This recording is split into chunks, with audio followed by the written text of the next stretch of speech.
L'info écho avec Capital. Le marché de l'immobilier tourne au ralenti.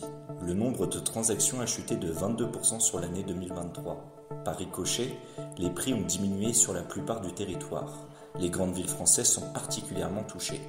La baisse des prix est spectaculaire à Paris, moins 5,3% sur un an. Et le mètre carré y est passé sous la barre symbolique des 10 000 euros. À Lyon, Nantes ou encore Bordeaux, les tarifs reculent aussi de 5 à 7%. Découvrez l'évolution des prix dans 70 grandes villes de France. L'exécutif se penche sur le travail.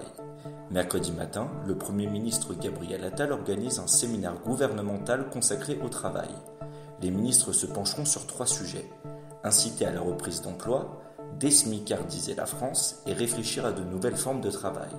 Lors d'un échange avec la presse ce matin, Bruno Le Maire a rappelé que la réforme du marché du travail doit être complétée avec la réforme de l'assurance chômage et qu'il fallait réduire la durée d'indemnisation chômage pour qu'il y ait une incitation plus forte à revenir à l'emploi.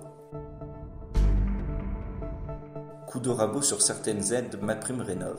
À partir du 1er avril, l'aide à l'installation des équipements de chauffage au bois sera réduite de 30%.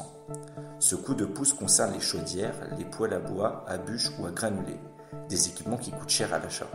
Actuellement, avec MaPrimeRénov', les ménages les plus modestes peuvent recevoir jusqu'à 8 000 euros pour l'installation d'une chaudière à bois ou 10 000 euros pour les chaudières à granulés. Mais pour profiter de ces montants, il faut vous dépêcher de déposer votre dossier auprès de l'Agence nationale de l'habitat. On termine par une question d'une lectrice sur l'assurance vie. Josiane nous a demandé si ouvrir une assurance vie après 70 ans est une option intéressante pour léguer un patrimoine à ses petits-enfants. L'occasion de faire le point sur les avantages de ce placement en matière de transmission. D'autant plus que la fiscalité sur les sommes transmises diffère selon l'âge auquel vous effectuez le versement. L'abattement fiscal est en effet plus conséquent avant 70 ans. Plus d'infos sur notre site. C'était l'info écho avec Capital.